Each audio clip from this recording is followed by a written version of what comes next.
نسخه ما چیست و انسان بهتر کیست؟ لحظه ای انرژی منفی شما رو میکنه بدترین نسخه شما در کائنات. چرا ما به تسلا میگیم موفق؟ چرا به انیشتین میگیم موفق؟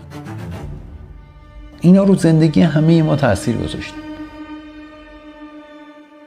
سلام، امیدوارم که کلی خوب و سلامت و سرزنده باشید. من کارکن آرشم. بریم سر سراغ یه بحث خیلی جذاب. یه ذره پیچیده تره این و یه ذره باید خیلی خوب گوشش بدین.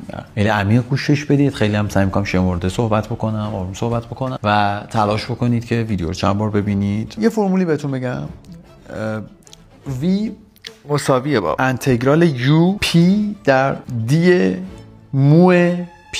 حالا چی؟ اگر ما شاخه های کوانتومی و پچ های کیهانی رو در نظر بگیریم، مو میشه وزن اونها و قانون بورن در مرزهای کیهانی میشه چی؟ هر لایه ما در لایه های از جهانی میاد میگه وزن تو نسبت به لایه. حالا یه سوالی از شما دارم. یک لایه‌ای وجود داره، دو تا رشته سیم رو گذاشتید روی هم. من آرش توی اون رشته سیمم، لایه اون دوتا. یه سوالی ازتون دارم. کی میتونم این سیم رو باز بکنم، این لایه رو، و تو جهان بیام بالا و تو جهان پیشرفت بکنم؟ تعدادم رو زیاد کنم یا وزنم رو بیشتر کنم؟ الان این دوتا دست منو ببینید. من دوتا دستم تحمل نگه داشتن این گوشی رو داره، ولی اگر جای این دوتا گوشی روی کف دست من یه وزن 50 کیلویی بذارین دست میفته، نمیتونه نگه داره. پس وزنمون رو باید ببریم بالا برای اینکه بتونیم از تو بود. ببین همه انسان ها مثل مورچه ها لای این سیمن. متوجه شدین؟ یه سری آدم تا آخر عمر لای این سیمن، اصلا هم نه جابجایی میشن نه تکونی میخورن،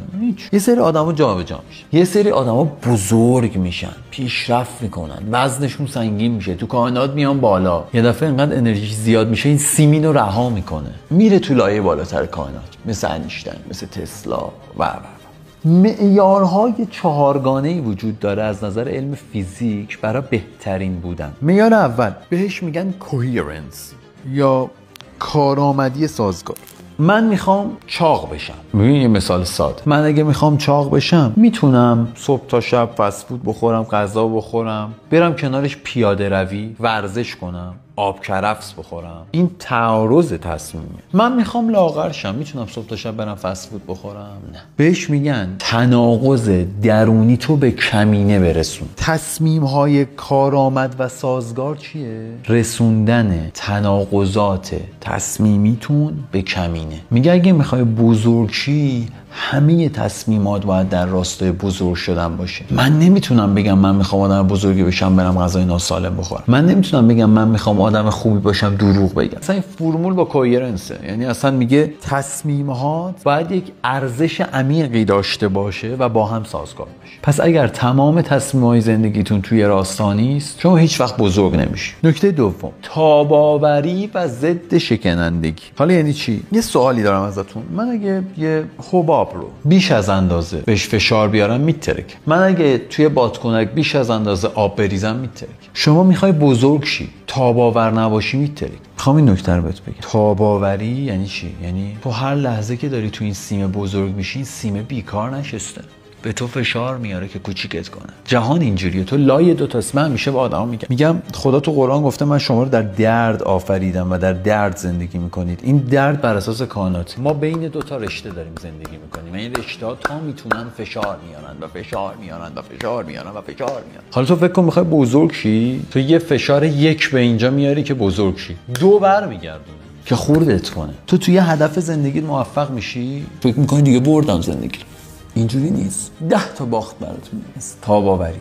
نکته بعدی زایندگی اطلاعاتی یا متا لرنینگ بهش میگن. توی فیزیک میگیم نرخ تصحیح پذیری. ببین یه جهان برای بهتر شدن باید هی تصحیح کنه خودش. اصلا جهان موازی در این راستایی که تصحیح. آدمی که خودشو تصحیح نمیکنه، آدمی که خودشو بهبود نمیده، آدمی که خودشو آموزش نمیده میبازه. حالا چرا؟ خب گوش بده. یادتونه گفتم لایه دو تا سیم این فشار میاره؟ خب حالا من این فشاره رو میخوام کم بکنم. حالا یه سوالی ازتون دارم. اگه من لایه این دو تا سیم یه توپ ژله‌ای بذارم، این دو تا سالا این توپه بزرگ و بزرگتر شه. این سیم این فشار بیاره، این توپ ژله‌ای میترکه؟ نه.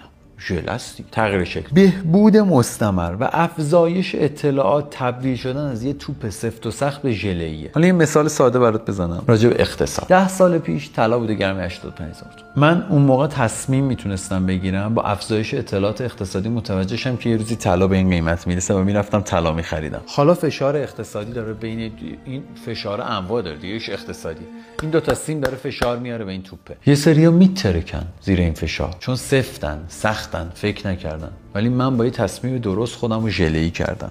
تصحیح پذیری. میخوام اینو بهتون بگم، هر یک مرحله‌ای که میرید جلو در زندگی موظفی 10 مرحله خودتون رو اصلاح کنید. یعنی من آرش یه موفقیت تو زندگی میارم، باید 3 تا ویژگی بعدم رو درست کنم. مرحله 4 خیر عمومی مقیاس پذیر. حالا یعنی چی؟ اثر مثبت روی دیگر. بهش من میگم این اثر مثبت کار خیر نیستم. چرا ما به تسلا میگیم موفق؟ چرا به انیشتین میگیم موفق؟ اینا رو زندگی همه ما تاثیر گذاشته. هر مون که الان من جلوی شما دارم ویدیو میگیرم تاثیر اوناست. کی شما خیلی بزرگ میشید و این سیمه دیگه نمیتونه با شما کاری بکنه؟ وقتی شما خیر پذیری مقیاس بزرگ پیدا بکنید. خیر یعنی چی؟ فکر کن این توپه داره بزرگ و بزرگتر میشه، این سیمه‌ای بهش فشار میاره. تو دیگه لازم نیست این 2 تا سیمو نگهداری با دستات. آدمای دیگه برات این 2 تا سیمو نگه میدارن که تو بزرگ و بزرگتر شی، عزتت بیشتر شی. تا حالا کاری کردید آدما این 2 تا سیمو براتون نگه دارن؟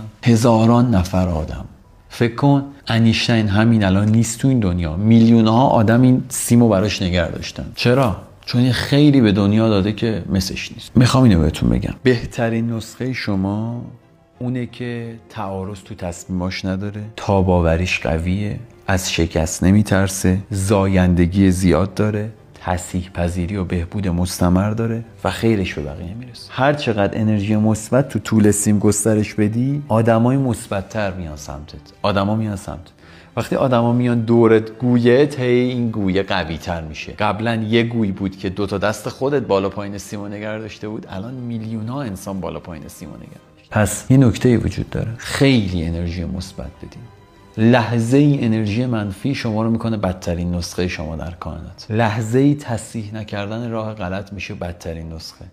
خدا فردا تو اون دنیا میگه نگاه کن، یه نسخه ازت بود، خیرش به همه رسید، مسیرش رو تصحیح میکرد، تاباوری داشت و هر روز تصمیمای درستی میگرفت که در تعارض با هم دیگه نبود. اینه که سوشال مدیا بلا سر مردم ما آورد. تو نمیتونی عزاداری امام حسین بکنی حجابت درست نباشه. نمیتونی بگی من کل سال پارتی مهمونی میکنم، سر اون دختر شیره میمالم، سر اون دختر شیره میمالم، بری سینه بزنی واسه امام حسین. تعارض شما رو از بهترین نسخه خودتون دور میکنه. ترس از شکست شما رو از بهترین نسخه خودتون دور میکنه. عدم بهبود مستمر، عدم آموزش مداوم شما رو از بهترین نسخه خودتون دور میکنه. انرژی مثبت نداشتن واسه دیگران شما رو از بهترین نسخه خودتون دور میکنه. این بهترین نسخه شماست. حالا میخوام تو ویدیوی بعدی بهتون بگم بهترین نسخه شما در هر لایه‌ای از جهان هستی چگونه زیست خواهد کرد. مخلص.